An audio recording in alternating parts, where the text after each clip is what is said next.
All right, good morning, all. Without further ado, we're going to go ahead and begin our webinar. Kay tawa Stusha, kay tawa tawa say hopa, wahene me huga yap shkayute o shat haroshta. Good morning and welcome. It is with great pleasure and honor to be with you all here today for our Four Winds Diversified Project webinar titled U.S. Small Business Administration Certification and Contracting Programs. My name is Russell F. Pedro, Senior Business Certification and Training Specialist for the Four Winds Diversified Project and CEO of Data Management of New Mexico. Before we start, I would like to acknowledge that we have over 78 registered participants today, representing 19 states, to include New Mexico, Arizona, Colorado, Texas, California, Illinois, Montana, Kansas, Oklahoma, Alaska, Georgia, Michigan, Maryland, Missouri, New York, Florida, South Carolina, Minnesota, Louisiana, and the Navajo Nation. Again, welcome all. We hope you are all happy, healthy, and well in your respective communities. The overall mission of all of our Four Winds Diversified Project webinars are to get you as the contractor ready and prepared to bid, market, and meet with federal procurement officers, as well as prepare you and your company for government contracting vehicles. Before we get into the meat of our presentation, I do have a couple of webinar housekeeping duties. At the bottom of your Zoom webinar platform, there is a question and answer dialog box. Please use this question and answer dialog box to ask questions. And at the very end of this presentation, we will read and answer each question presented to our panelists and team. Your feedback is very important to us, so please fill out the end of the webinar survey, which will be emailed to you after our event. And again, please silence your phones, and thank you all for your participation. Today, we would like to welcome and thank in advance Mr. Josh Baca, Business Opportunity Specialist with the U.S. Small Business Administration, for joining us today to share his in-depth knowledge and advice on the SBA certification and contracting programs. Thank you, Mr. Baca. And again, we hope this webinar will get you as the contractor ready and prepared and market and meet with federal procurement officers. So who is the Four Winds Diversified Project? Since September of 2019, we have operated in the Southwest region and branded our center the Four Winds Diversified Project. This innovative project was conceptualized by Southwest Business Development Consultants and Data Management of New Mexico, and is currently funded by the U.S. Department of Commerce Minority Business Development Agency. We are currently in our second quarter of our third year, and we are currently located at the Indian Public Cultural Center in Albuquerque, New Mexico. The Four Winds Diversified Project provides the following service and resources to include federal contracting strategies, training and coaching, assessments and certifications for federal set-aside programs such as the SBA's 8A, Hubzone, Women-Owned and Service Disabled-Owned certification programs.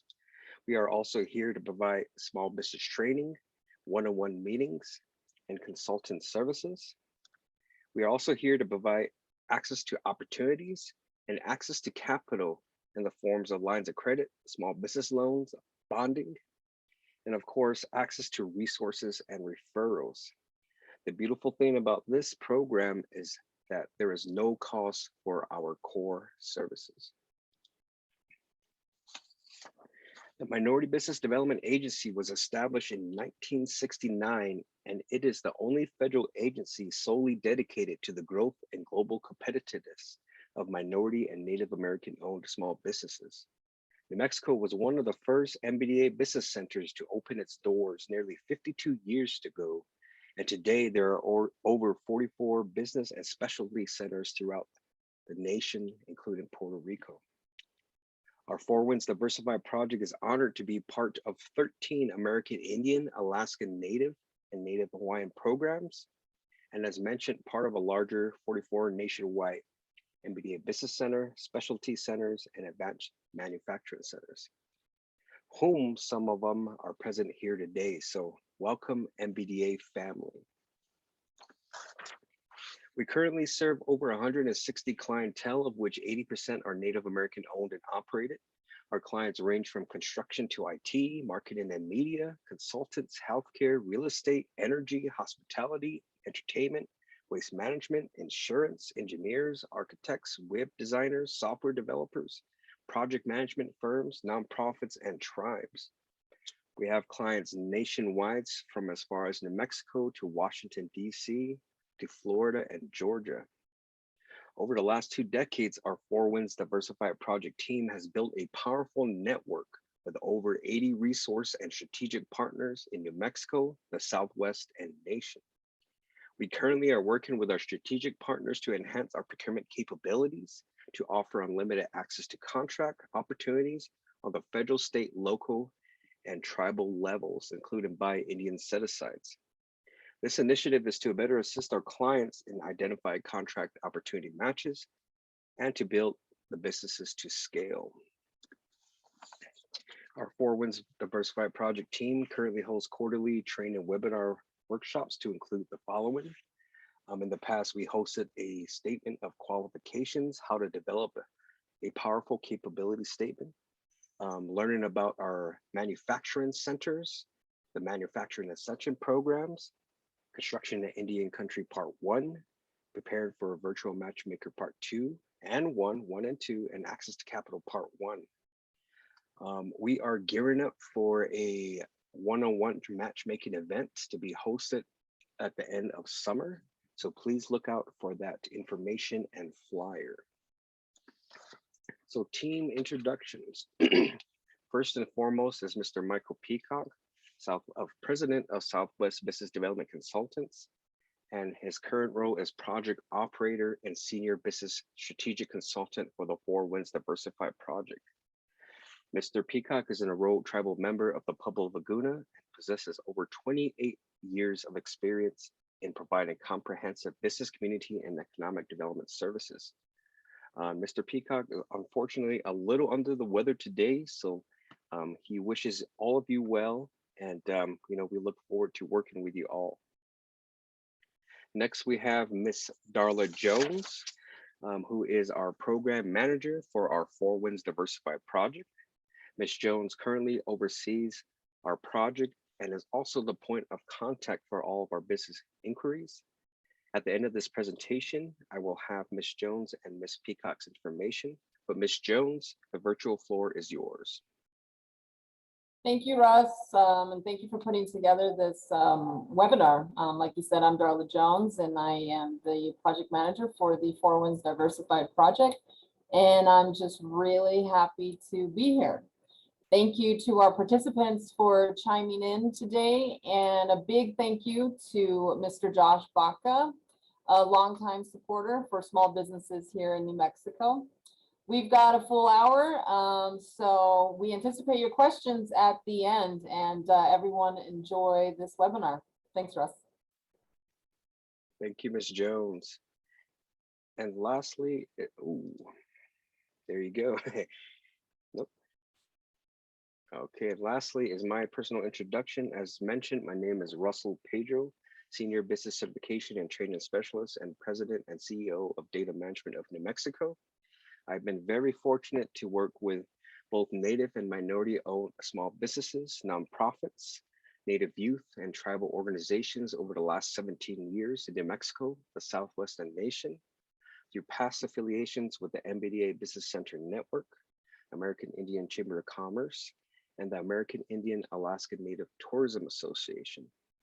During that time, our team has had the honor to host over 10 minority and Native American economic summits, 5 meet and greets with our local national laboratories, 3 one-on-one buyer seller procurement fairs, and 2 youth conferences, all focused on assisting our small business and tribal communities. My personal motto is access to capital plus access to opportunities equals job creation and community and economic development. So from our previous webinars, I had mentioned, the importance of updating your system for award managed database. Well, I'm here to remind you to make sure that you update your pertinent information. And of course, as part of today's webinar, we would like to present you strategies before you consider the certification process, as well as strategies to consider prior to meeting with buyers and a meeting for important one-on-one meetings with procurement fairs. As mentioned in our last webinar, this database is a critical tool used to identify and determine Buy Indian Act set-asides and contracts. And as you know, this database is also important to register in and update for all SBA certification programs. This database talks to the SBA ProNet and GLS and certify systems. So make sure that you update all the pertinent information to include your core data, addresses, phone numbers, faxes, email addresses. Make sure that your registration status is active. And of course, make sure that your SAM search authorization is a yes. And then again, make sure that your points of contacts are updated so that buyers, contractors, and potential subcontractors can reach you. The next important database is to make sure you update your ProNet profile. Again, make sure that your status is currently active. Again, all your addresses, phone numbers, emails, your contact person, make sure that their contact information is updated with your phone numbers and email addresses, and to have a well thought out capabilities narrative. Of course, provide your NAICS codes and keywords. And another huge thing is your past performance history. Make sure that you have your current information up there. Another important piece of documentation that is important to keep updated is your statement of qualifications or qualification statement. Like your business plan, your statement is a living, breathing document. We need to make sure that you update your statement when you have completed a new project or contract. You will definitely have different statements for different buyers and contractors. It will change depending on your targeted agency because each agency has their own mission and focus. So you definitely need to make sure that you do your due diligence and research when you are going to be working with these different contractors and buyers. Again, make sure that you have your latest NAICS codes, product service codes, standard industrial classification codes, your core competencies, list your current and past work history. Again, this is another important documentation that SBA, especially the 8A program, they will be requesting this information. So strategies, are you ready for certifications? I've been very fortunate to work on SBA 8A certifications since 2007 with a 98.9% approval rating.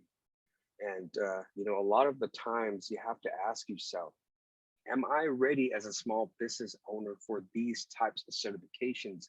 And what can I do now to get myself prepared? So this is a kind of a short list of things to start considering. You can start collecting and getting this information ready right now so that when you're ready to get moving on the 8A certifications, boom, you'll have at least some of the information ready. So first and foremost, does the business and does your management have the capacity? They're going to be looking at your resumes. They're going to be looking if your management has technical and management experience. Do you have the proper business license, proper specialty license, like a GB98, EE98, any specialized training? Again, they're going to look at resumes outlining experience in your field. Is your business at least 2 years in business? Is your business and yourself socially and economic disadvantage? And again, do you have a list of awarded contractors for at least 1 to 2 years? You know, these are things that you can start collecting, start organizing as we speak to, again, like I said, when you're ready for these certifications, you'll have a lot of the documentation. Next, does your business have a potential for success? Do you have a potential for success? For instance, do you have federal business tax returns for the last 2 to 3 years? Do you, again, are you at least in business for 2 years? A little nuance that a lot of individuals don't know, but do you have your NAICS code listed on your returns? There's an actual spot where you can put your NAICS code on your returns. A lot of individuals don't notice that, but the SBA, they will find that and say, ask you why it's not on there. Again, financial statements. Do you have strong financial statements? Do you have at least 2 years in interim? SBA is going to want to see that you're getting contracts and that you're getting paid for your contracts. What is your accounts receivable versus your accounts payable? Do you have loans? Do you have a line of credit? You know, these are critical and important things, because once you get out there into the contracting world, it could take up to 30 to 90 days to get paid. So you need to make sure that you have some backup, some line of credit, so that you have the ability to continue to pay your bills, pay contractors, and to keep your business life going. Do you have correct bonding? Do you have the proper bonding? Do you have the proper insurance to go after government contracts? You know, these are all things to consider. Next, does the management have character? Has the management not been disbarred or suspended? Are you delinquent in your business or personal taxes? Do you have any lawsuit claims or civil complaints? And do you have any bankruptcies? These are all things that the SBA are going to be looking at. And as mentioned, I have worked with organizations that have been in business 2 years or less, and we've got a 2-year waiver. I've worked with organizations, you know, that might need to clean up their insurance or our tax information. But, you know, that's something that, you know, our team will be able to assist you in. So the next thing, do you have time and patience? In my experience, it takes anywhere from 6 months to 2.5 years to complete the 8A certification process. And a lot of it is data collection. Do you have the proper information and data that SBA is looking for? You know, and again, I would love if anybody is interested in learning more of the details of the 8A program, please reach out to me. I'll be happy to sit down with you and get into the more detailed line items that you might need to consider. And I'll have my information at the end. But these are things, you know, some of the things that you need to start considering, and a short list of things that you can start working on. So next, contracting resources. There's a number of different contracting resources for small businesses interested in pursuing federal contracts. And there are many options available to represent their company to potential buyers, also to research the federal marketplace for federal opportunities, and to understand their competition and even potential contractors, subcontractors. To prepare a business for federal contracting opportunities, it is very important to understand these resources that I'm going to share with you. Of course, SAM, make sure you need to register in SAM.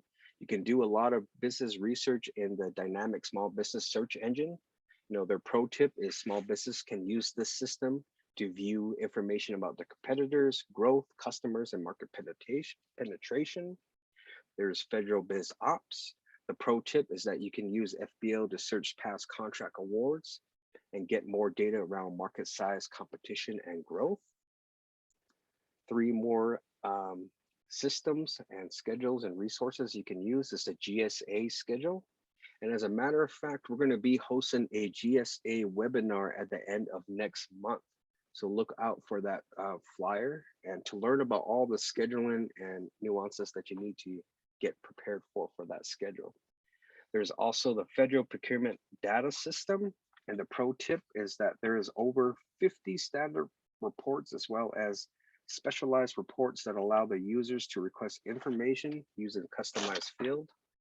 And again, there is usaspending.gov where you can look for information about the entity receiving the reward, amount of the reward, and the type of funded agency was looked at. So a lot of resources available for small business owners, such as yourselves.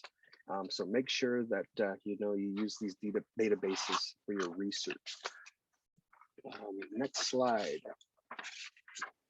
Without further ado, it is my pleasure and honor to introduce Mr. Josh Baca, who is the Business Opportunity Specialist for the Small Business Administration, New Mexico District Office.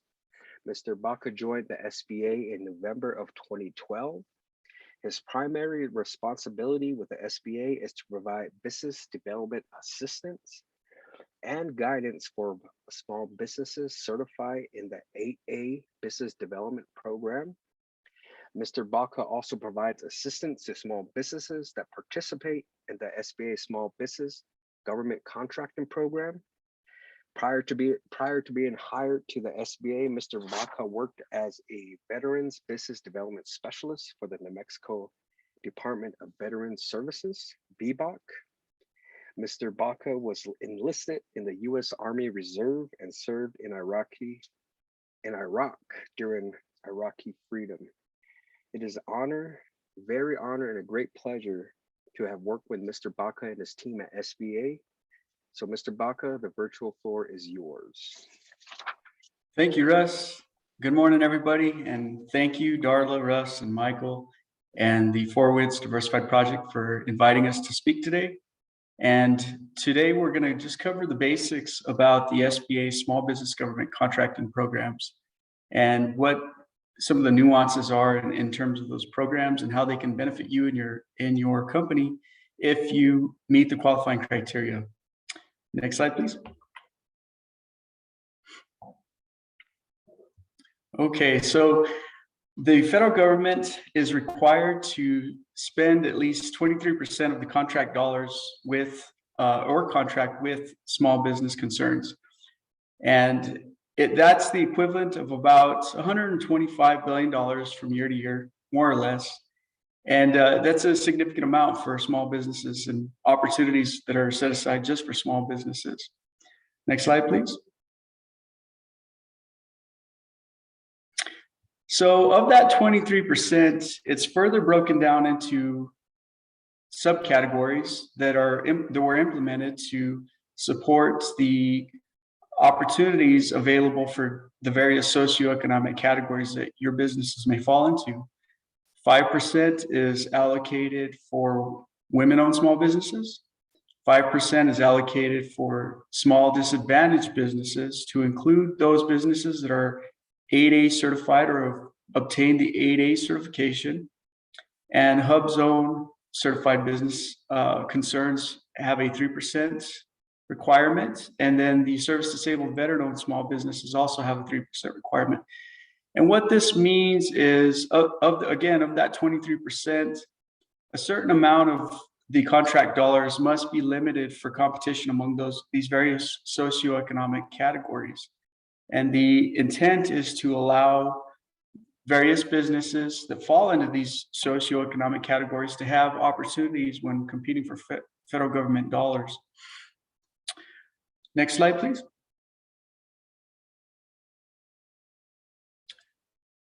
Okay, there we go. Okay, so one of the questions or one of the misconceptions, I guess, out there that I'd like to elaborate on or highlight is, what is a small business? I would like to elaborate on what is not a small business and what is a small business, because really it depends on what industry you work in. Now that COVID has happened and the funding for COVID has taken place through the Paycheck Protection Program and the Economic Injury Disaster Loan Program that the SBA has, there was a general consensus or general idea out there that if your company has 500 employees or less, you're considered a small business.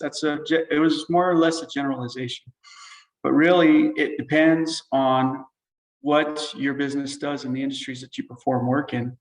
And these are categorized by North American industry classification codes. These are 6-digit codes that are utilized for each contract when it's being solicited for and awarded. So the classic example that I like to utilize is for commercial construction. The industry code is 236220. And that particular code carries a size standard that is based upon a company's average revenues. It's 5-year average revenues. So the size standard for that industry is $39.5 million. And that if your company earns less than $39.5 million averaged over the preceding 5 years, then you're considered a small business in that industry. There are other industries that carry a $7.5 million size standard.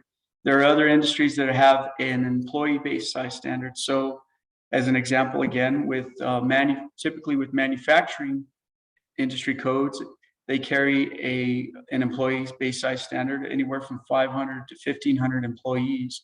So it really depends on what you're doing and what your core competency is and the kind of contracts that you're going to be pursuing with the federal government. And in this slide, if you want more information about the size standards that the SBA has in place, you can go to sba.gov/size, and you can get more information and then also access the SBA's table of size standards, where it's a list of all the industries that are categorized by their industry codes and the size standards that apply to those industry codes. Next slide, please.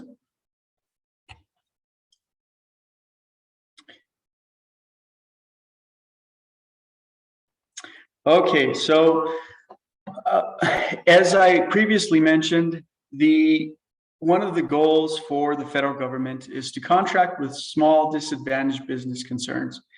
And there's a lot of opportunity in that respect, and it's primarily conducted through the 8A Business Development Program. Those contracts are primarily set aside for 8A certified businesses, because the requirement for the 8A certification is that you have a small disadvantaged business and it's socially and economically disadvantaged owned in order to meet that criteria. Not every small disadvantaged business may have the certification, the 8A certification, but the requirement is that you have to be a small disadvantaged business to obtain the 8A certification. The 8A certification is unique among the other programs because first and foremost, it's a business development program. And I'm going to cover the details about the program and how it applies and how it can benefit you if you meet the qualifying criteria. And just to let you know, 8A is a section of the Small Business Act that outlines the 8A program and the requirements and the purpose of the program. So when you see 8A, and you might see a few other terms, when working with the SBA, we have a 7A program, a 7J program. These are just references to sections of the Small Business Act that were utilized in naming these programs. Next slide, please. Okay, so the 8A Business Development Program, as I mentioned, is first and foremost a business development program. It's not strictly for contracting, although contracting plays a large role in the support that is provided for small businesses that are certified. It's a 9-year program. It's finite. It's not perpetual. The other programs that I mentioned can be perpetual. They can continue on as long as your firm meets the qualifying criteria, and there's no end to those. So the 8A program, though, differs in that it is a 9-year program. It is a once-in-a-lifetime program for not only the disadvantaged owners, the qualifying disadvantaged owners, but also the business itself. So it's a once-in-a-lifetime. It's unique, again, in that you can receive one-on-one assistance, more I guess, intimately from the SBA. We work with our 8A portfolio, and within that portfolio, we have 50 firms in New Mexico currently, and we work closely with those firms throughout the year to provide business development assistance and address their needs and help them work through whatever goals they're trying to accomplish, and maybe overcome some of the challenges that they're trying to overcome, all that kind of good stuff. And the SBA has a number of resources available, not just for contracting, but also for access to capital and counseling. So we have a lot of stuff going on, but we apply those directly to these 8A certified businesses. And just to let you know, Russ kind of explained his experience with applying for and obtaining the certification and some of the durations that he's dealt with. And he's been very good at it. And I want to thank him for his support for the applicants all of these years, because he's really a valued partner for the SBA. But in that respect, the way it works is once you make your application, it goes to our Office of Certification and Eligibility in San Francisco. They review and they would approve or disapprove. And then if you're approved, it comes back to our office, to the SBA New Mexico District Office. If you're based in New Mexico or wherever you're based at, the district office that services your area. And at that point, you would be assigned a business opportunity specialist or business development specialist to work with you throughout the 9 years that you're in the program. Next slide, please.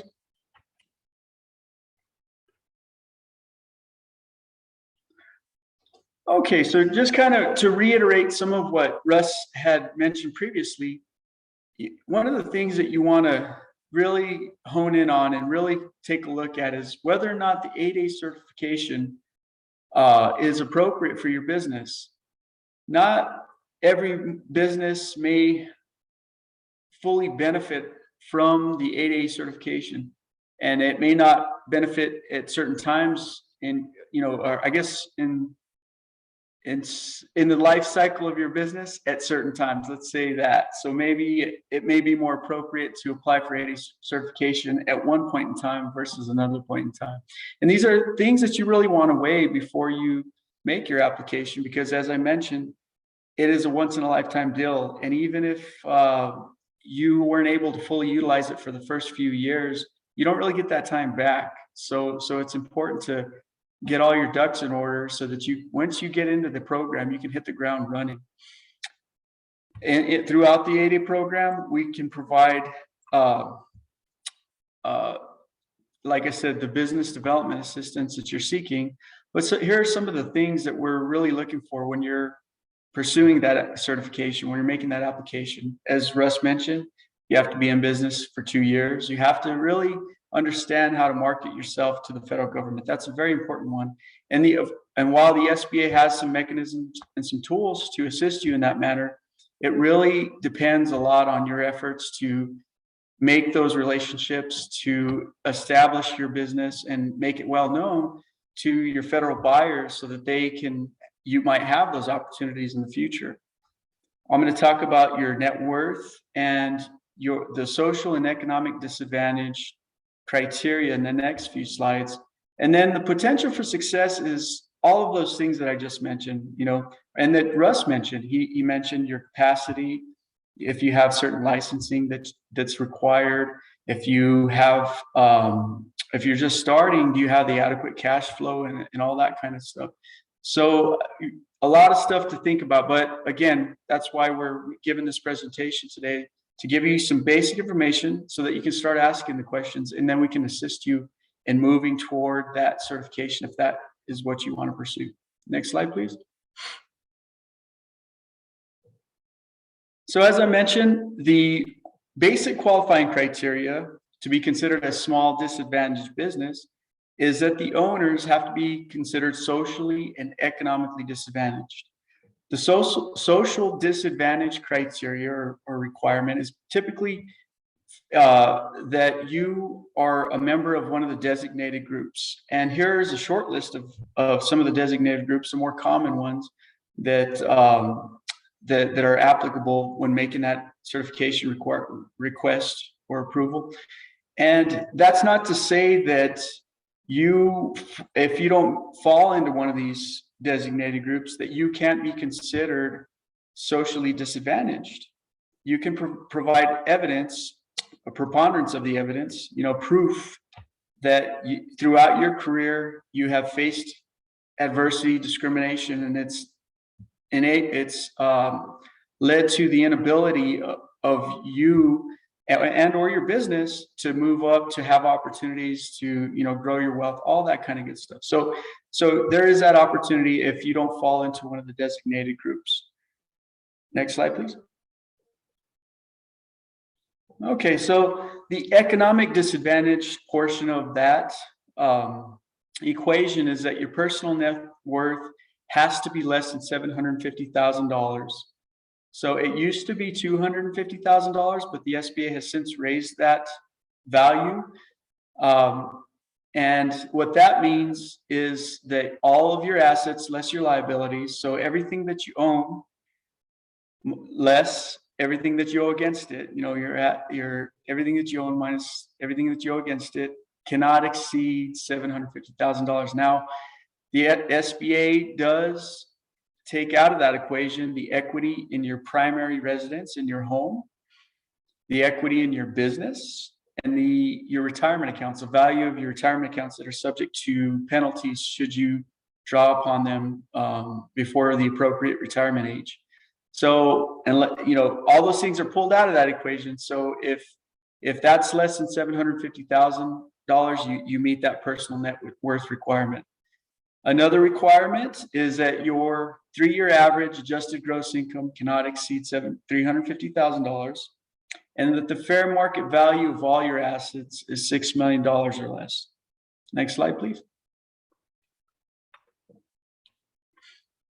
Okay, so you've gone through the process, you've got all of your ducks in order, you've got everything squared away, and you think you're ready to apply.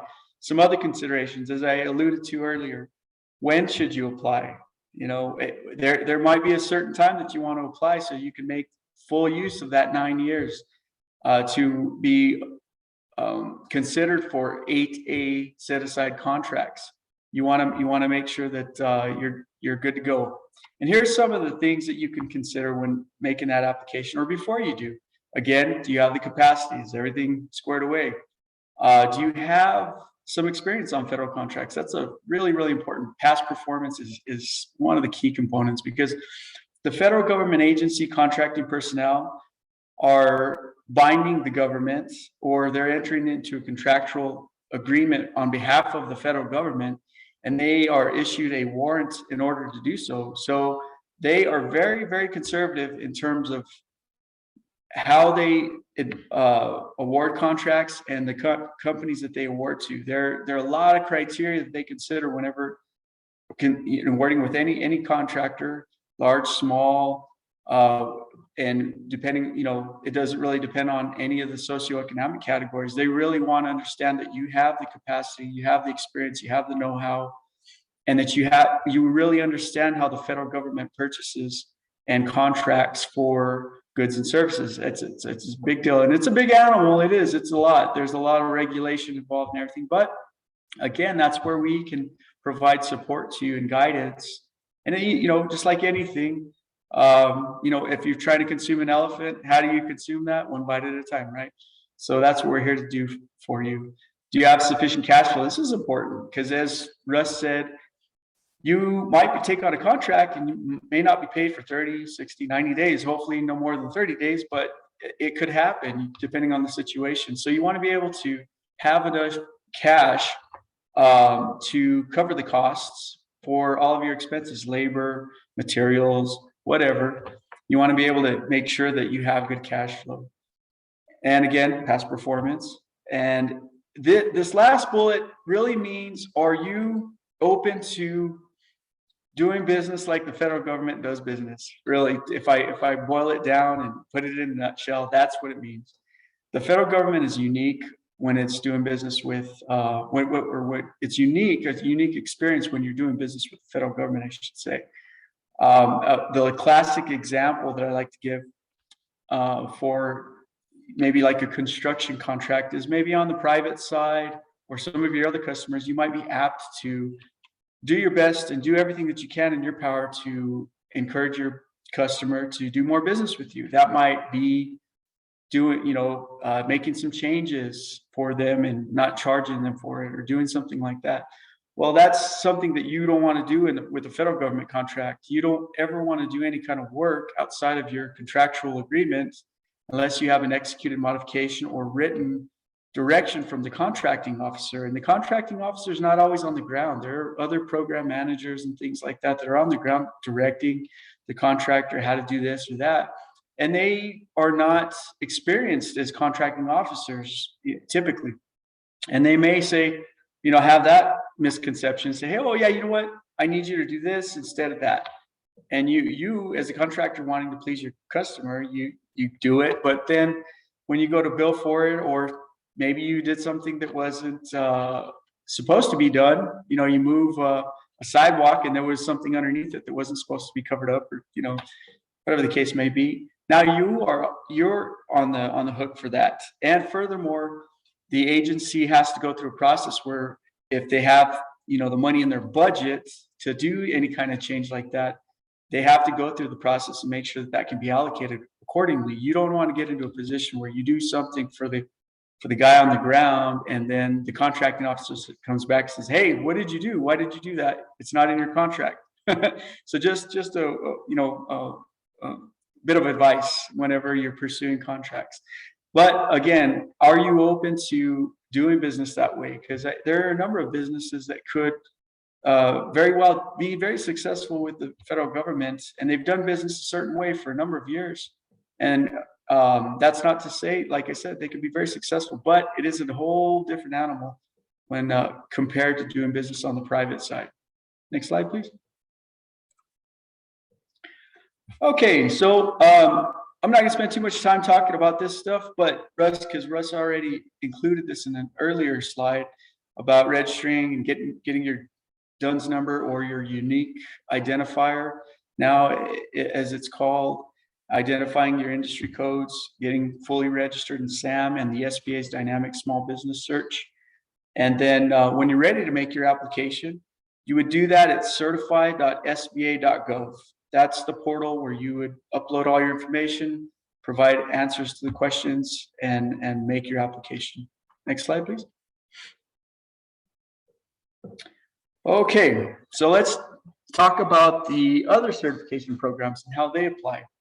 Now, as I mentioned before, the other certification programs they're more or less strictly for contracting opportunities. It's very different from the 8A program.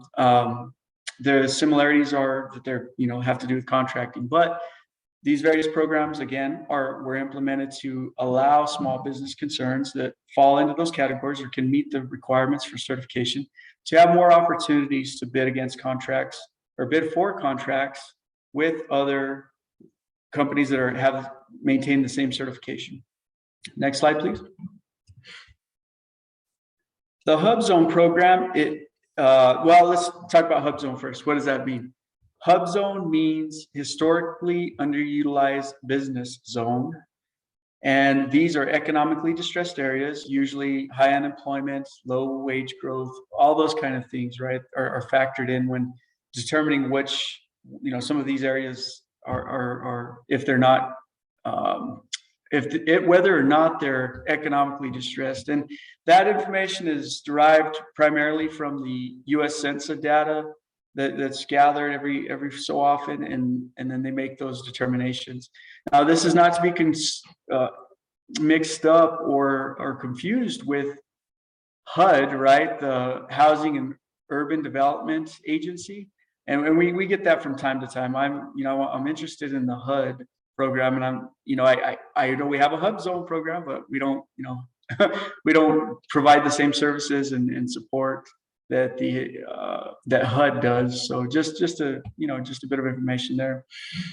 So the intent of the Hubzone program is to allow these businesses that are located in a hub zone to provide economic growth and employment opportunities, good employment opportunities for other people that live in hub zones. Next slide, please. So the basic eligibility requirements are that the small business applying for Hubzone certification is owned at least 51% by U.S. citizens. Its principal office is in a hub zone, and 35% of its employees also live in a hub zone. Again, the intent of the program is to provide economic opportunities for, or good, economic growth and good employment opportunities for those folks that live in those areas. And you can go to the SBA site, sba.gov, and you can access an interactive map that allows you to put your address into the search box, and you can determine very quickly if your business is in a hub zone, or if your employees also live in a hub zone, so that you can make that application. Next slide, please. So some important information that came about with some regulatory changes fairly recently, is that the SBA requires you to maintain or attempt to maintain, and I put the definition here so you can see it. I'm not going to read that to you verbatim, but you have to attempt to maintain your 35% employee base in order to meet that qualifying criteria. Next slide, please. Another good bit of information. Again, I'm not going to just read this slide verbatim, but I did want to make sure that I provide this to you. That way you have a reference to go to whenever you're considering making an application for the hub zone. So this basically talks about employees and whether or not they are treated as employees, and if they move out of a qualifying hub zone, and how you can count them or not count them toward that 35%. And the idea with these changes was to allow a little bit more flexibility for the firms that are wanting to maintain hub zone certification, because a lot of these things kind of happen. I mean, the scenario might be that you have some people that live in a hub zone in an economically distressed area, and now that they're making more money and they're growing their own wealth, they might decide to move out of the economically distressed areas. So that that's not your fault. You're doing what's intended, right, to provide those opportunities for those folks. So you have a little bit of flexibility there in terms of the employees and whether or not they continue to reside in a hub zone. Next slide, please. Okay, so again, some more information that were the result of some of the regulatory changes. If a firm invests in a hub zone for 10 years, or they made a long-term investment, they can continue to have that considered up to 10 years, even if the location changes, if the SBA determines that is no longer qualified tract, right? So that's good. That hopefully helps a lot of applicants continue to meet that certification requirements after they make hub zones, because that's happened before too, where a business gets set up in a hub zone and then they change the maps and things, and then they don't meet the qualifying criteria anymore. Again, the idea is to enable those businesses to continue on if that happens to them. And the governors for each state can petition the SBA to designate certain areas, because again, a lot of the information that's derived for the hub zone areas comes from census, and those might not be accurate, because there might be a lot of folks that just don't respond to those, and the ones that do might be not economically disadvantaged, or they might not live, it might not be the case. It might not be the complete picture. So there's always that option. So the SBA is allowed for that, should that be the case. Next slide, please. Okay, so as I mentioned before, there's also a program for women-owned small businesses and economically disadvantaged women-owned small businesses. And this, again, was implemented to allow those businesses that are owned by women owners to pursue contracts on a limited basis and compete on a limited basis with other small businesses that are owned and controlled by women owners. Next slide, please. And the theme with these certification programs is that ownership and control has to reside with the persons claiming the certification or claiming the eligibility for the certification. So in this case, the company has to be owned and controlled by women, a woman or women owners. And the reason for these requirements is the SBA wants to ensure that any small business concern is just not acting as a pass-through for another business concern that doesn't meet the qualifications. The intent of these programs is to enable small businesses that fall into these categories to have opportunities to grow their businesses and develop their businesses and employee base and generate revenue and all that good stuff, not just be a pass-through. You know, that's a big no-no with all of these. So just FYI, if you're ever wondering about that and how that works, you know, please reach out to us, let us know. We can kind of dive into the regulations if need be, and we can clearly explain what the criteria is and the requirements. But generally speaking, ownership and control is what's necessary in order to meet the qualifying criteria to pursue those contracts that are set aside for each one of these socioeconomic categories. Next slide, please.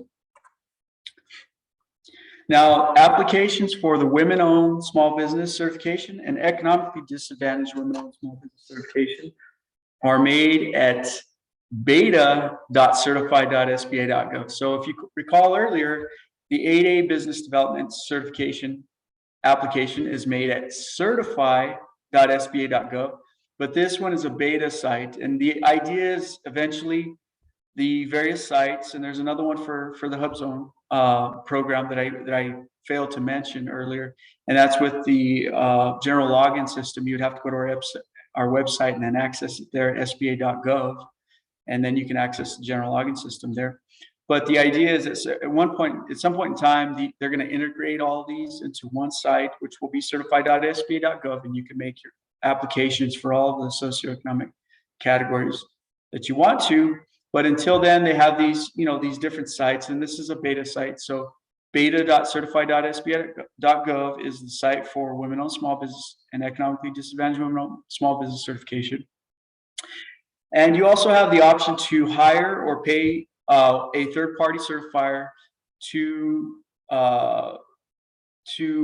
take that application and certify your business if you elect to do so. But again, you're not required to. It is an option, but you do have that as an option. Next slide, please.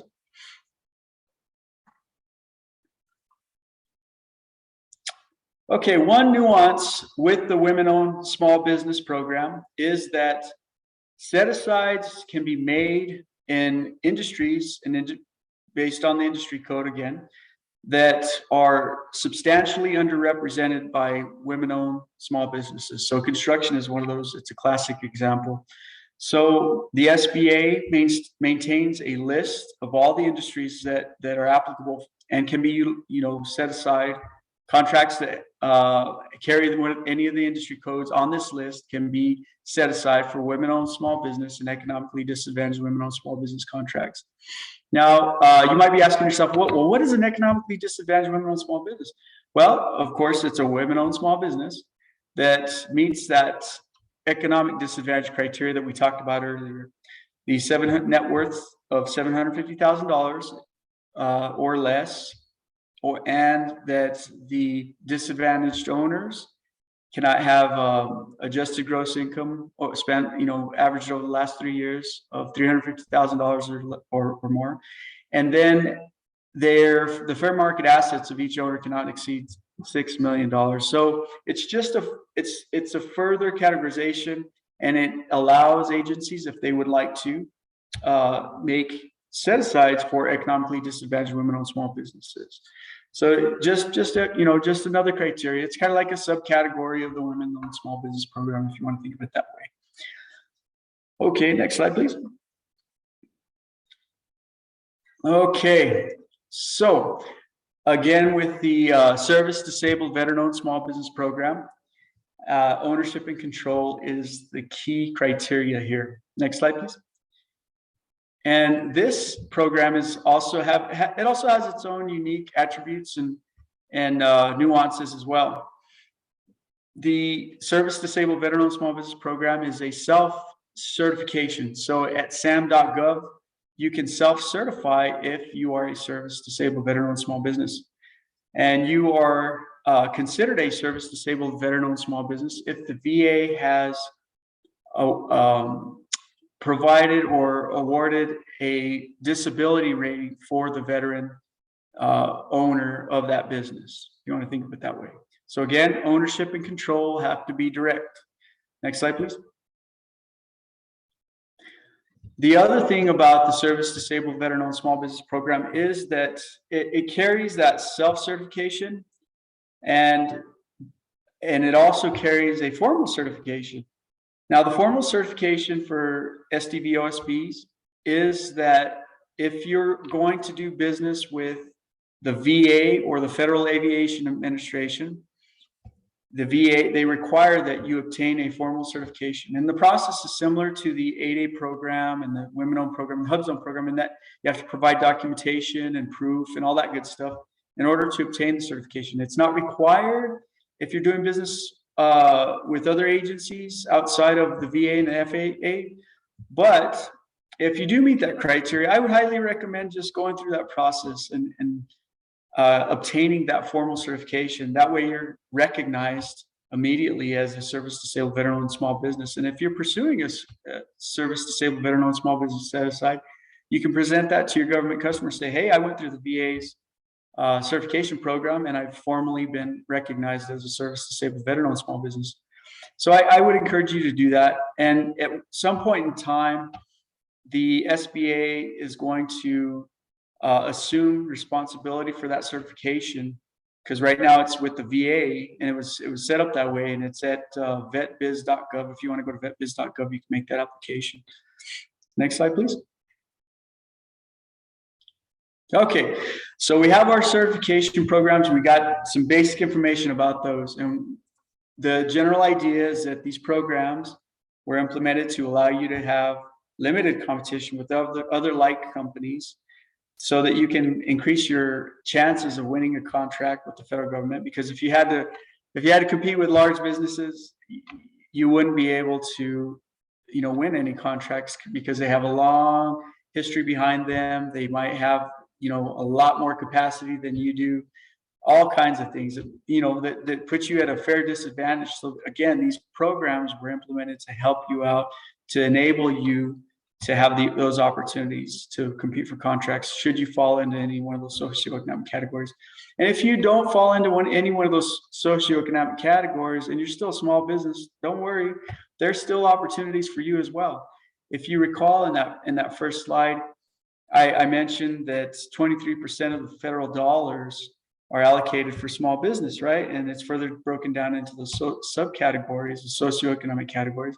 Well, if you add up the percentages of those other socioeconomic categories, it does not equate to 23%. It's less.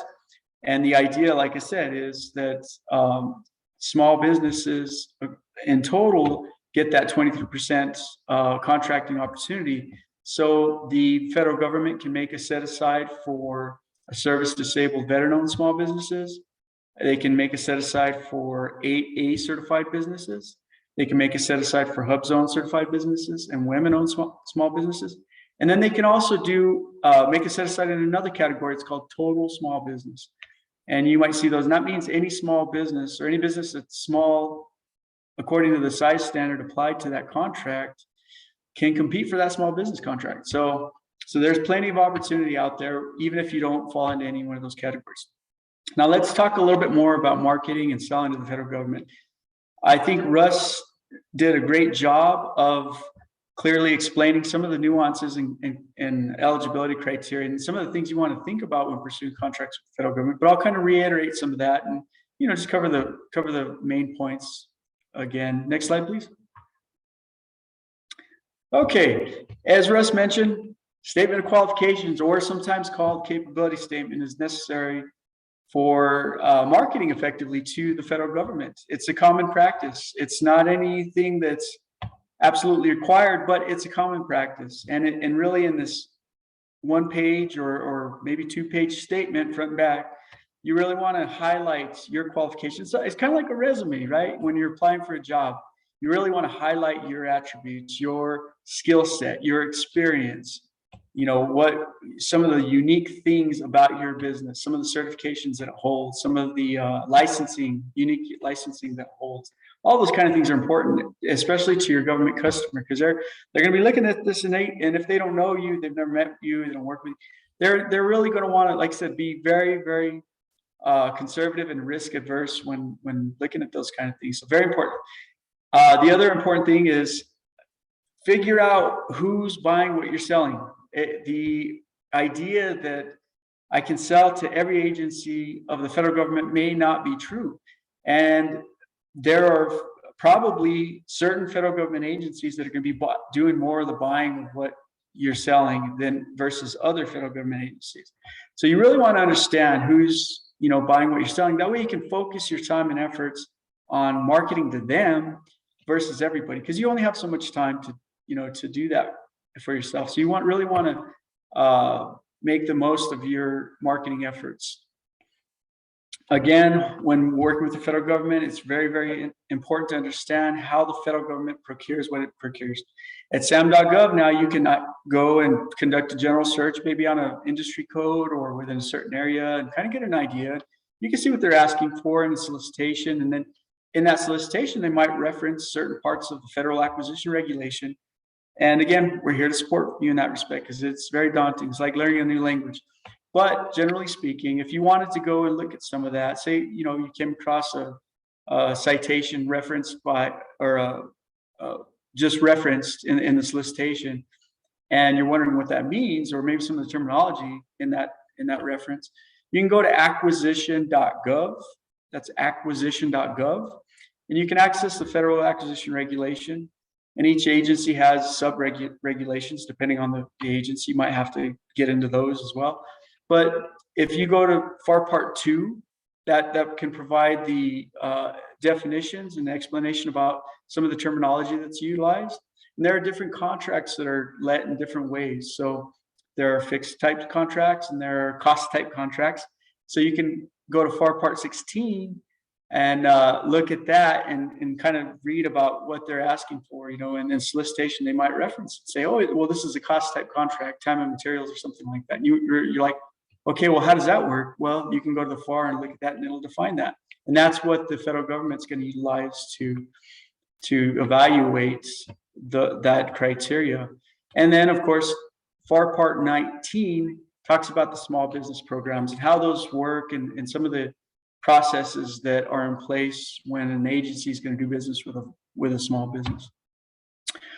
And of course, take advantage of any small business networking events that you can, along with the Four Winds Diversified project. The Procurement Technical Assistance Center has from time to time in-person meetings. They haven't had so many now that COVID has set in, but they used to have one-on-one meetings. And I think that's kind of what the Four Winds Diversified project is going to provide to you all in the future. And I highly recommend that. But you want to be prepared. You want to have your statement of qualifications in place, and you want to be prepared to tell your customer what you do and how you're going to make their lives easier, pretty much, if they award a contract to you. So next slide, please. Okay, again, sam.gov is very important. Get very familiar with that. It provides a few functions now.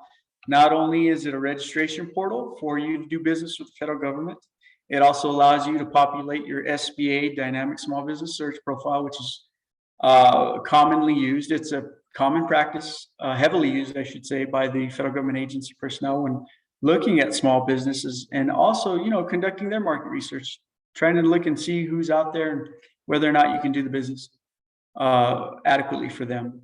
And then also what SAM does for you is it allows you to look for opportunities. You can hone in on that and look for opportunities, and then derive some of the data that's available in terms of contracts, past contracts or things that have been laid. You can really get into the weeds there, but it serves as a few different functions. Next slide, please. Okay, Russ, how are we doing on time? We're doing okay. We did start about 5 minutes past 11, so we do have Okay. a little bit more time. Yes, no problem. Okay, Russ, you know what, I'm gonna kind of quickly go through this portion because I think, yeah, I want to be able to answer any questions that come about.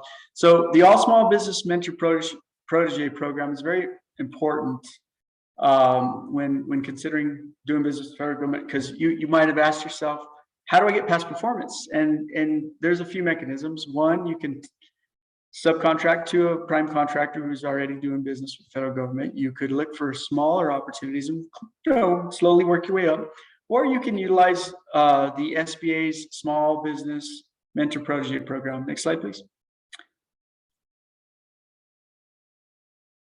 So the purpose of this Mentor Protege program is to allow a mentor, it's usually a large business, to support the growth and development of a protege. And in order to participate in this program, the mentor and the protege have to develop a mentor-protege agreement, and they have to specify how the mentor is going to provide support to the protege and within what time frame and the expected outcomes. It has to be very detailed because the SBA wants to really ensure that the protege is not going to just be used for contract opportunities, that the mentor is actually going to put some effort into the protege and support. And there are advantages for the mentor to do so. One, a big one for as far as I can tell is that it allows a mentor to develop and nurture and get to know a protege that they might want to do business with in the future. Good partnerships are not easy to come by in a lot of respects, right?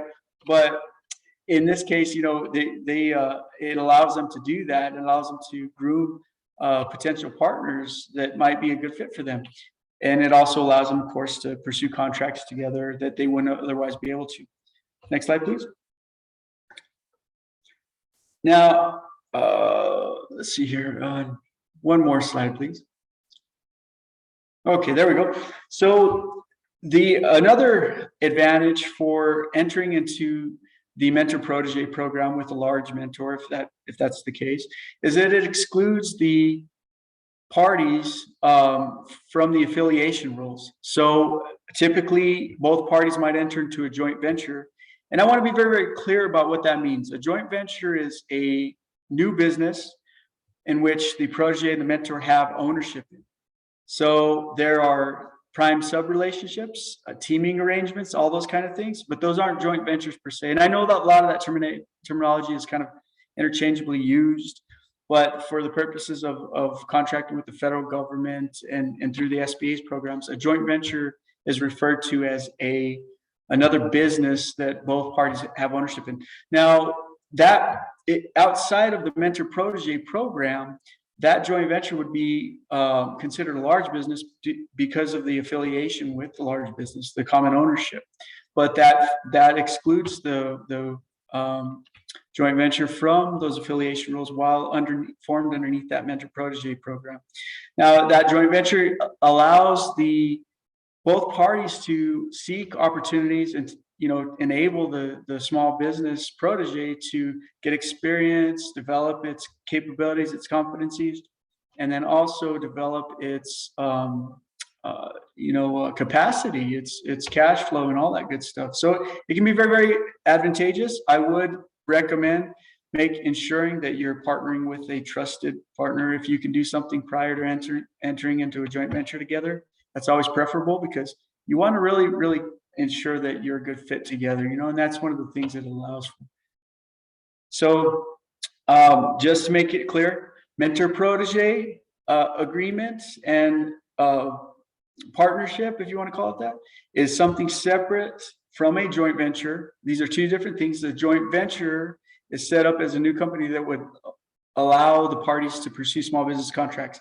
I've heard folks ask me, well, I got a mentor protege, how can I go after contracts with my mentor protege? And the only answer is you can form a joint venture, or in some cases you might want to consider a prime sub relationship. But the mentor protege itself, the mentor protege agreement itself, is not a vehicle to pursue contracts together, if that makes sense. Next slide, please.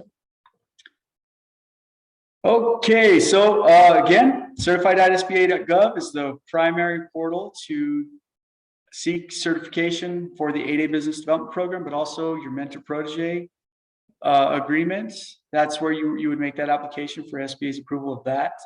Next slide, please. And please stay connected with us, sba.gov/NM. You can sign up to receive emails and updates and things. And we highly encourage you to utilize all of our resources and the resources of our partners. And again, we'll be happy to support you in the growth and development of your business. And the next slide, please. And this is it. This is the last slide. If you need to get a hold of us, please reach out to us with this contact information.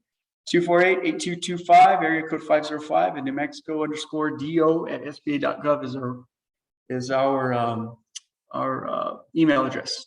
So at this time, I'll turn it back over to you, Russ. Thank you so much, and I'd be happy to answer any questions at this time. Excellent, excellent. Again, Mr. Josh Baca, we appreciate you and the time and your SBA team for joining us today. Now, I would like to open the floor up to questions. And as a matter of fact, we have received questions. One of the questions from Mr. George Rivera, will the presentation recording be made available? Yes, the presentation and recording will be made available after we format it and get it ready for filing. So yes, by tomorrow, if not Friday, then Monday, we will have the recording available, but we will also have the presentation available via PDF format. So for those who would like to have a copy of either the recording and or the PDF, please reach out to me or any of our team members at the Four Winds Project. We'll be happy to share that information with you. Okay, next question we have, okay, Mr. Charles Anderson.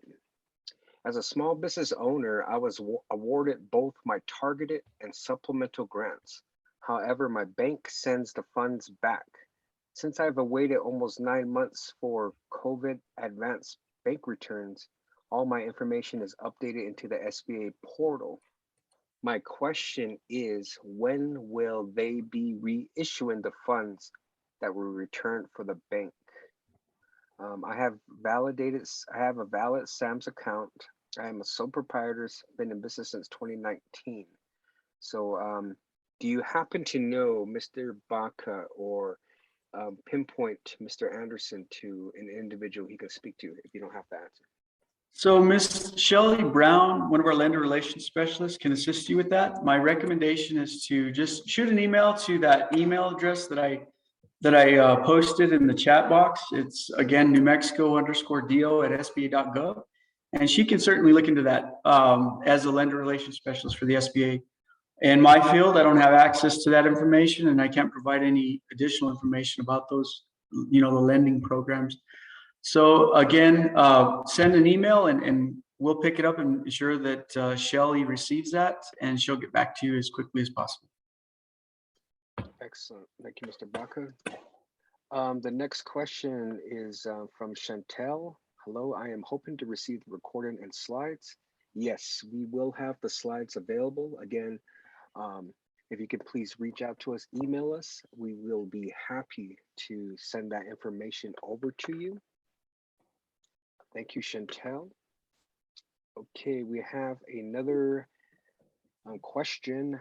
If you have two businesses with different EINs, can each business become AA certified at different points in time? So the key components to keep in mind is the individual disadvantaged owners, claiming disadvantage for that particular business, and the business only get a one-time shot. It's a one-time deal. So you can't have a disadvantaged owner apply and get one business certified and then 9 years later apply again, get another business certified. It doesn't work like that. Once that disadvantaged owner goes through the 9 years and that business, that's it for them. If these were two different businesses and they had separate ownership by those persons that were, disadvantaged owners, then yes, then they could both be in the 8A program. But it's like I said, it's a once in a lifetime deal. both for the disadvantaged owners and the business itself. Right, thank you, Mr. Baca. Again, we have opened the floor to questions. If you have any additional questions, please use the Q&A dialog box. And we also have chat, but a majority of it will be answered in the Q&A. Let me get to our next slide. Again, we would like to thank each and every one of you for your participation. Below is our contact information for both data management of New Mexico and our project manager, Ms. Darla Jones, and project operator, Mr. Michael Peacock. Of course, reach out to us. We have phone numbers, emails, but at the same time, what is going to be nice is you will all be receiving an email by tomorrow morning with all of our information, including our contact information. So please reach out to us, reach out to any one of us. We'll be happy to assist you. Again, look out for our upcoming webinar next month. It's going to be hosted on GSA schedules and scheduling. And again, we appreciate all of you for joining us today. Any final words from our staff or from our team and or SBA? Any final words? Thank you, guys. Very informative webinar.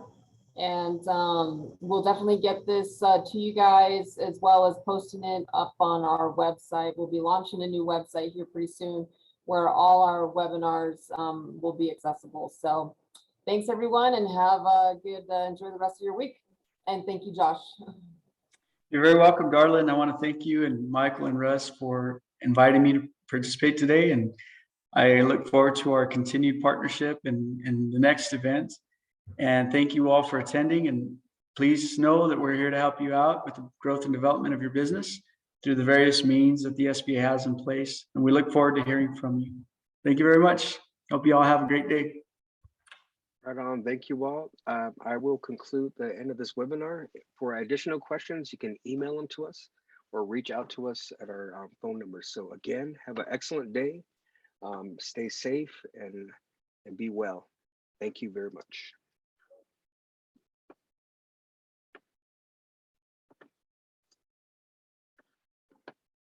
Right on. I will be closing out this session now. So have a good day.